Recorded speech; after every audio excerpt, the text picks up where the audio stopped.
Hello বন্ধুরা, আসসালামু আলাইকুম। আমাদের শিপে যে জালটা দিয়ে আমরা মাছ ধরি সেই জালটা আলহামদুলিল্লাহ পাতা হয়েছিল প্রায় 10 মিনিট আগে। এখন তুলতেছি, দেখা যাক কী মাছ ওঠে। অবশ্যই আপনাদের দেখাবো, দেখতে থাকেন। আসলে বলতে পারেন আমরা সমুদ্রে এরকম নিত্য নতুন মাছ ধরে থাকি। ইনশাল্লাহ সাথে থাকুন, দেখি যে কী মাছ ওঠে। আলহামদুলিল্লাহ এখন আমরা দেখতে পাইতেছি অনেকগুলা মাছ উঠছে, তার ভিতরে রূপচাঁদা উঠছে, তারপর আপনার পুঁটি মাছ উঠছে, চিংড়ি মাছ উঠছে। রূপচাঁদা অনেকগুলো উঠছে। এগুলা হয়তো কিছুদিনের ভিতরেই অনেকগুলো ডিম বাচ্চা করতো, কারণ এগুলোর পেটে অনেক ডিম।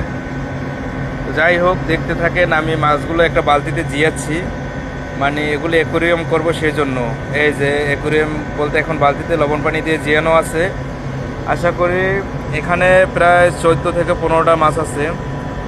প্যাডে প্রত্যেকটা মাছের পেটে ডিম।